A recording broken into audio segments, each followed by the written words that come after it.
Pak, bisa nggak kita katakan bahwa justru kuartal kedua kemarin itu adalah titik yang paling rendahnya, Pak? Ya, secara teknikal kita menghitung memang kuartal 2 2020 itu jadi terendahnya. Itu memang PSBB yang ketat, lalu hampir nggak ada akses ekonomi, betul-betul semua dibatasi, ya kita mengorbankan ekonomi demi kesehatan. Tidak ada pertentangan antara ekonomi kesehatan, ya kebijakan ekonomi pandemi kita kemarin.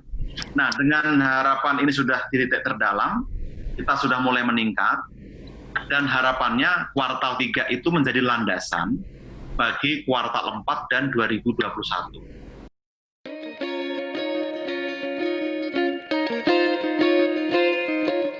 Halo para penonton setia Tagar TV, terima kasih untuk tetap bersama dengan kami di acara bincang-bincang kami dengan berbagai tokoh maupun narasumber yang terkemuka. Dan kali ini kita akan membahas tentang bagaimana strategi pemerintah untuk menyiapkan recovery Indonesia, terutama yang di depan ini sedang menjadi tantangan adalah resesi ekonomi. Nah, kali ini kami sangat beruntung dapat mengundang Staf Khusus Menteri Keuangan Republik Indonesia, Bapak Justinus Prastowo. Halo Pak Pras, apa kabar Pak? Ya, kabar baik Mas Yesi. Ya Pak, kita mulai ya Pak. Ya, silakan. Baik, tadi siang itu kan sudah resmi diumumkan Pak dari Badan Pusat Statistik BPS bahwa Indonesia kita secara year on year kuartal kedua 2020 itu mengalami pertumbuhan ekonomi yang negatif atau minus 5,32% Pak. Nah, sebenarnya seperti apa Pak kondisi di Indonesia dalam hal, karena kalau kita lihat di media sosial bahkan di Twitter masih banyak yang bilang sebenarnya Indonesia itu sudah resesi gitu Pak. Ini ada perbedaan pandangan. Mungkin bisa dijelaskan Pak, sebenarnya pemerintah melihat resesi itu sebagai tanda-tandanya seperti apa Pak? Baik, terima kasih. Secara teknikal, resesi adalah pertumbuhan ekonomi yang negatif selama 2 kuartal berturut-turut. Artinya kuartal 1, kuartal 2, atau 2 dan 3 itu negatif, bisa dikatakan sudah resesi. Seperti yang dialami oleh Singapura, itu sudah resesi karena kuartal 1 dan 2 mereka negatif. Sedangkan Indonesia secara teknikal, kita kuartal 1 masih positif 2,97%. Lalu kuartal 2 kita minus 5,32%. Artinya kita belum bisa dikatakan resesi secara teknikal, atau dalam konteks pengertian ilmu ekonomi kita belum resesi. Meskipun pemerintah tetap harus waspada bahwa dampak ekonomi harus terus diperhatikan sehingga kita betul-betul menjaga, bukan karena tidak resesinya, tapi betul-betul dampak real di lapangan yang harus dikelola dengan baik oleh pemerintah. Oke, berarti fokusnya ke sana ya Pak. Nah, sekarang kita udah berjalan nih Pak kuartal ketiga. Bagaimana Kementerian Keuangan melihat kuartal ketiga ini Pak? Artinya kalau nanti kuartal ketiga ini diumumkan ketika September nanti atau Oktober ternyata minus, berarti itu masuk resesi ya Pak? Ya, secara teknikal kalau kuartal 3 minus lagi berarti kita masuk resesi. Nah, rasanya kita tidak perlu berdebat soal apakah ya atau tidak resesi, tapi lebih kepada bagaimana pemerintah merespon dan menyiapkan respon atas situasi ini. Itu akan lebih baik menurut saya. Jadi kalau kita lihat negara lain sudah mengalami resesi atau kuartal 2 tumbuh negatif dan lebih buruk dibanding Indonesia. Kita bersyukur meskipun tumbuh negatif tapi tidak sedalam negara lain. Tentu ini ditopang oleh fakta bahwa struktur ekonomi kita lebih ditopang oleh konsumsi rumah tangga dan belanja pemerintah. Jadi faktor domestik itu kuat di kita. Itu yang menjelaskan kenapa kita resilience waktu krisis 98, 2008, mudah-mudahan juga waktu tahun ini. Nah, berikutnya, kita ini nggak terlalu tergantung pada perdagangan internasional. Itu yang membedakan dengan negara lain.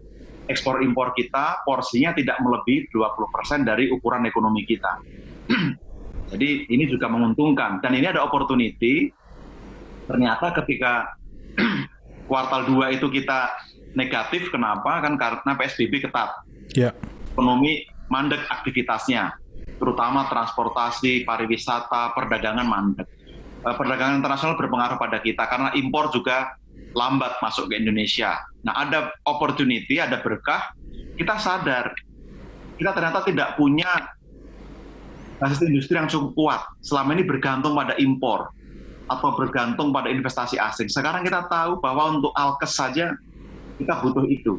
Nah, sekarang kita sudah mulai mengarahkan ulang orientasi pembangunan kita ke industri farmasi, kesehatan misalnya. Lalu terkait dengan pertanian, selama ini kita juga bergantung pada pangan dari luar. Nah, sekarang kita bisa menggunakan kesempatan untuk membangun industri agribisnis domestik. Dan ini peluang yang sangat besar karena kita masyarakat yang penduduknya sangat besar. Ini yang rasanya perlu menjadi opportunity. Maka Kementerian Keuangan atau pemerintah mengelola ini dengan 3 respon. Karena pandemi ini faktor luar, bukan faktor dari struktur ekonomi, maka kesehatan prioritas. Penanganan COVID akan menentukan apakah ekonomi kita cepat atau lambat untuk pulih. Ini harus diprioritaskan. Yang kedua, saat bersamaan, bansos untuk menjaga daya beli masyarakat menengah bawah supaya tidak terlalu terdampak atau tergerus oleh pandemi ini. Nah, ini sudah settle, lalu masuk ke stimulus ekonomi. Pertama-tama kita kemarin untuk pelaku UKM, lalu sekarang fokus ke korporasi non-UKM. Nah, harapannya ditambah dengan belanja pemerintah yang lebih efektif, lebih cepat di kuartal 3, karena semua regulasi sudah settle di bulan Juni, harapannya kuartal 3 kita bisa lari lebih cepat. Dan ini menjadi prakondisi bagi kuartal 4 nantinya, dan termasuk pertarungan kita adalah di 2021 sebenarnya, recovery yang sebenarnya di sana. Nah, kita coba susun kebijakan yang merespon kebutuhan jangka pendek, lalu merespon atau menyiapkan landasan jangka menengah, termasuk jangka panjang. Itu kira-kira yang sekarang sedang dan telah kita siapkan, Mas. Oke, Pak, sedikit kalau saya simpulkan tadi dari pernyataan Bapak, berarti tetap fokusnya pemerintah yang pertama di kesehatan ya Pak, yang kedua perlindungan sosial, dan yang ketiga untuk dukungan dunia usaha ya Pak, baik UMKM malah lanjut lagi ke korporasi gitu ya Pak. Nah, kalau untuk jangka pendek ini Pak, di kuartal ketiga sendiri prioritasnya yang tadi yang mungkin bisa dielaborasi lagi Pak, apa yang konkret sedang dilakukan oleh pemerintah Pak? Ya, yang pertama di kesehatan, Satgas COVID sedang melakukan restrukturisasi atau penataan ulang kelembagaan. Lalu mengidentifikasi kebutuhan jangka pendek di lapangan, APD, lalu PCR tes dan sebagainya, termasuk insentif untuk tenaga medis juga disiapkan, dan proses pengadaan delivery dipastikan akan lebih cepat pada kuartal 3 ini, karena sinergi yang lebih baik. Itu yang diharapkan bisa lebih masif. Lalu untuk kesehatan, juga ada dukungan yang lebih konkret untuk perubahan perilaku masyarakat, terutama 8 provinsi yang tinggi tingkat penyebaran COVID-nya. Ini akan didukung dengan strategi komunikasi yang lebih masif, penggunaan masker, jaga jarak, lalu hindari kerumunan dan sebagainya. Ini sedang disusun dan 1-2 minggu ini akan selesai, lalu segera diimplementasikan. Lalu untuk ekonomi, yang jelas setelah semua settle di bulan Juni, pemerintah tinggal menjalankan dengan belanja yang dipercepat tadi, plus ada beberapa skema baru yang menurut kami sangat bagus ya. Pertama, untuk kelas menengah, insentif pajak pasal 21 yang tidak efektif akan di-switching menjadi cash transfer. Akan menambah gaji bagi kelas menengah ini. Diharapkan ini membantu konsumsi dan juga menjaga daya beli. Lalu untuk para pelaku UKM, selain penangguhan kredit, subsidi bunga, lalu akses pada modal yang sudah diberikan, mereka ditambah oleh Presiden, bansos produktif, sehingga masing-masing kan mendapat 2,4 juta selama 4 bulan ke depan, itu akan membantu mereka jumpstart karena punya modal awal. Tambahan lagi, rumah tangga pun diperhatikan. Rumah tangga punya akses kepada perbankan atau kepada modal pinjaman tanpa bunga. Kurang-kurangnya selama 6 bulan sampai 12 bulan ke depan, diharapkan bisa menjadi dukungan bagi rumah tangga. Nah, ini yang rasanya cukup baik. Lalu yang terakhir, melalui Peraturan Menteri Keuangan nomor 98 baru terbit kemarin, dukungan untuk korporasi non-UKM tadi. Bagi yang padat karya, orientasi ekspor, mendukung produktivitas nasional, berhak mendapatkan akses kepada modal dari 10 miliar sampai 1 triliun. itu dijamin oleh pemerintah. Nah, ini segera berjalan, bahkan pemerintah telah menempatkan dana, Mas Yosi, 30 triliun di Bank Himbara, lalu kemarin 12,5 triliun itu di Bank BPD, akan sampai 20 triliun nantinya, pinjaman daerah juga diperluas. Ini akan menjadi sangat masif, lalu serempak, dan diharapkan semua lini bisa berjalan cepat di kuartal 3. Nah, kalau ini bisa berjalan tepat waktu sesuai yang diharapkan, kita optimistik sektor-sektor jumpstart tadi, padat karya, pariwisata yang sudah aman protokol COVID, lalu pelaku UKM dengan dukungan online atau digital akan lebih cepat, dan mudah-mudahan dengan tadi dukungan daya beli di sisi masyarakat, demand-nya meningkat, suplai-nya tersedia, sehingga geliat ekonomi itu bisa dipastikan terjadi lalu sustain gitu, Mas. Ya, Pak, bisa nggak kita katakan bahwa justru kuartal kedua kemarin itu adalah titik yang paling rendahnya, Pak? Ya. Untuk tahun ini. Ya, secara teknikal kita menghitung memang kuartal 2 2020 itu titik terendahnya. Itu memang PSBB yang ketat, lalu hampir nggak ada akses ekonomi, betul-betul semua dibatasi, ya kita mengorbankan ekonomi demi kesehatan. Tidak ada pertentangan antara ekonomi kesehatan, ya kebijakan ekonomi pandemi kita kemarin. Nah, dengan harapan ini sudah di titik terdalam, kita sudah mulai meningkat, dan harapannya kuartal 3 itu menjadi landasan bagi kuartal 4 dan 2021. Maka ini pertaruhan kita yang tidak boleh main-main, perlu dukungan seluruh pihak, kesehatan, ekonomi berjalan berdampingan, pemerintah, masyarakat juga berjalan berdampingan. Kita harus optimistik apa yang telah kita siapkan bisa berjalan dengan baik berkat dukungan seluruh pihak, apalagi komunikasi dengan dunia usaha juga sangat intensif, apa yang mereka butuhkan juga kita berikan, kita support. Mudah-mudahan dengan komunikasi yang baik dan dengan perampingan di sisi birokrasi, terobosan-terobosan, kita bisa mendeliver dengan lebih cepat juga, Mas. Ya, Pak, kita kan mendapatkan informasi dari website Kementerian Keuangan bahwa total anggaran untuk kesehatan itu sebesar 87,55 triliun ya, Pak. Sedangkan untuk pemulihan ekonomi sebesar 607,65 triliun. Nah, ini bagaimana, Pak, pemerintah membiayai itu di situasi di mana penerimaan pemerintah kan sekarang justru seret, Pak, lagi susah, Pak, gitu, Pak. Betul. Memang ini pilihan pahit, tetapi harus kita ambil demi keberlangsungan kita. Ini kan hidup matinya bangsa ini nasib rakyat. Kalau ada pilihan lebih baik akan kita ambil, tapi kita nggak punya pilihan. Saat ekonomi turun, penerimaan pajak turun, padahal belanja meningkat karena menangani COVID, mau tidak mau kita harus utang. Tapi pemerintah pun tidak boleh jor-joran, tidak boleh ugal-ugalan. Maka yang diambil apa? Yang diambil adalah burden sharing dengan Bank Indonesia. Supaya apa? Supaya utang ini bebannya tidak berat. Maka bagi beban Kementerian Keuangan dengan Bank Indonesia burden sharing, terutama untuk public goods itu Bank Indonesia menanggung seluruhnya.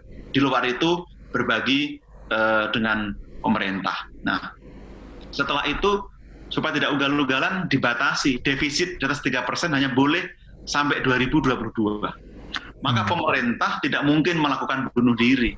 Kalau ugal-ugalan utang secara serampangan, defisit 2023 nanti akan di atas 3%, dan itu melanggar undang-undang. Nah, karena itu bukan pilihan, maka pilihan kita adalah 2020-2021 adalah ekspansi fiskal demi menjaga dampak kesehatan dan ekonomi tadi. Mulai 2022 kita melakukan konsolidasi fiskal. Sehingga 2023 diharapkan itu sudah kembali normal, dan ke depan dengan penerimaan pajak yang meningkat karena aktivitas ekonomi juga meningkat, kita bisa menekan utang dan kembali bisa lebih mandiri. Itu yang kita harapkan dengan skenario ekonomi ini. Bayangan angkanya, Pak, untuk defisit 2020 ini kira-kira di angka berapa dari PDB dan level utang kita seperti apa, Pak? Ya, di 2020 kita proyeksikan, kita perkirakan defisit kita 6,34%, atau sekitar 1.039 triliun. Itu yang di 2020. Ya. Nah, kira-kira rasio utang kita akan menjadi sekitar 37%. Itu masih jauh di bawah ambang batas 60%, meskipun kita harus hati-hati jangan sampai meningkat lagi. Nah, di 2021 kita sudah putuskan kemarin akan mengusulkan defisit 5,2%. Supaya apa? Supaya punya ruang fiskal yang cukup untuk melanjutkan stimulus ekonomi dan kesehatan, sekaligus menciptakan fundamental untuk akselerasi di tahun-tahun berikutnya. Oke, Pak, mungkin sedikit agak menyimpang sedikit karena kebetulan banyak juga dari penonton Tagar adalah para pelaku pasar modal, Pak. Kira-kira untuk pasar modal Indonesia sendiri, apakah ada lagi kebijakan baru yang akan direncanakan pemerintah, Pak? Iya, untuk saat ini memang belum ada secara spesifik, tapi kemarin pemerintah dengan PP nomor 29 dan 30 itu memberikan dukungan kepada emiten dengan tarif pajak 3% lebih rendah dibanding tarif pajak normal. Jadi kalau yang normal tahun 2021 itu 22%, emiten itu 19%. Ini menjadi dukungan yang cukup baik, sehingga mereka bisa lebih kompetitif, lalu profit juga bisa lebih banyak, dan dividen bisa lebih banyak yang dibagikan kepada pemegang saham untuk dapat membantu ekonomi. Lalu harapannya, kita mudah-mudahan ya dalam omnibus yang sedang dibahas, itu pajak atas dividen yang akan 0% itu bisa terrealisasi, sehingga itu juga akan mendorong repatriasi uang dan mendorong pembagian dividen dalam negeri.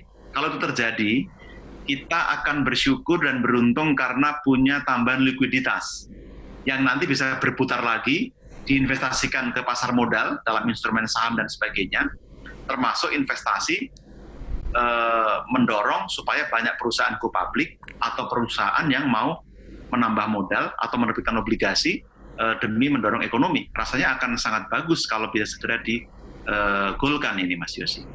Iya, Pak, bulan lalu sekitar Juli ya Pak, itu kan sempat ada video yang beredar bagaimana Pak Presiden Jokowi cukup kecewa Pak dengan penyerapan dari anggaran APBN gitu Pak, terutama yang di kesehatan.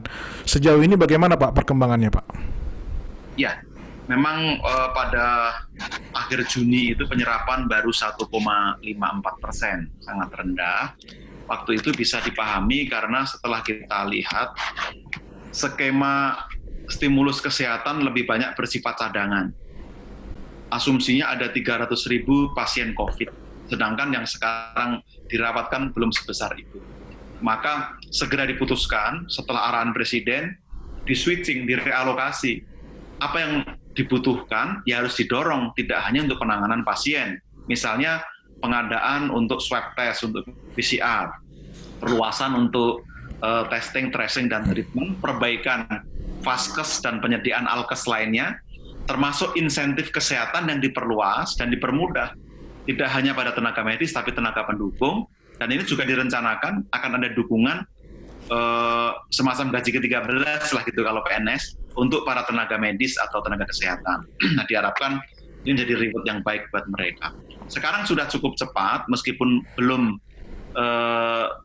optimal, ya sudah sekitar 7,5%. Dan dengan Satgas COVID yang baru, sekarang terintegrasi di Satgas, sehingga nanti pengadaan pun akan lebih cepat. Diharapkan memang semua anggaran itu terserap, sehingga betul-betul mendukung untuk penanganan kesehatan. Jangan sampai ada yang merasa kekurangan alkes, tidak ada APD, kekurangan obat-obatan dan sebagainya. Itu tidak boleh. Lalu tambahan lagi, ada penyediaan untuk vaksin, Mas. Jadi sudah dicadangkan juga untuk vaksin. Diharapkan ini menjadi dukungan buat Bio Farma, sehingga pada saatnya nanti kita sudah siap untuk seluruh rakyat Indonesia. Iya Pak, kita sudah melihat juga video dari Pak Erick Thohir ya, yang menyampaikan kapasitas yang cukup besar dari Bio Farma, dan mudah-mudahan di akhir tahun ini ataupun di awal tahun depan itu vaksin bisa segera diproduksi ya Pak ya. Iya Pak, mungkin pertanyaan terakhir Pak, ada pernyataan atau mungkin hal yang mungkin belum disampaikan Pak, apa mungkin langkah-langkah lain yang dari tadi yang kita diskusikan belum disampaikan oleh Pak Pras Pak?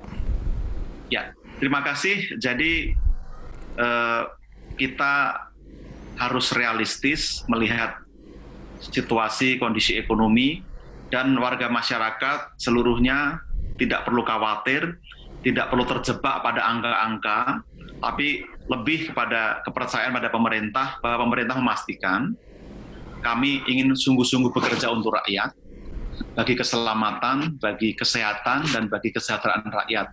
Maka sekarang ini kita semua all out, membuat kebijakan yang sekaligus mengatasi dampak pandemi, baik kesehatan maupun ekonomi. Kita pastikan seluruh daya upaya ini ditujukan untuk kepentingan rakyat, dan mohon dukungan masyarakat. Bila ada penyimpangan, ada kekurangan, silakan disampaikan. Kami, pemerintah, ingin terus bekerja untuk betul-betul melayani, dan kita berharap karena kerjasama yang baik, ini semua bisa dituntaskan dengan hasil yang baik. Mohon tidak percaya pada kabar-kabar burung, pada hoax, pada hasutan, tapi percayalah kepada data resmi pemerintah, pada kebijakan yang betul-betul dikeluarkan pemerintah. Ini saat yang kritikal, tapi kita harus menjaga kepercayaan, karena dengan kepercayaan kita bisa meyakinkan para investor, calon investor, dan pihak-pihak lain supaya ekonomi kita tetap stabil, sektor keuangan juga tetap stabil, terjaga, dan ini menjadi prasyarat yang bagus bagi recovery ekonomi kita. Itu yang dapat saya sampaikan. Baik, terima kasih Pak Justinus Prastowo, staf khusus Menteri Keuangan Republik Indonesia untuk bincang-bincangnya bersama dengan Tagar TV. Terima kasih Pak. Terima kasih Tagar.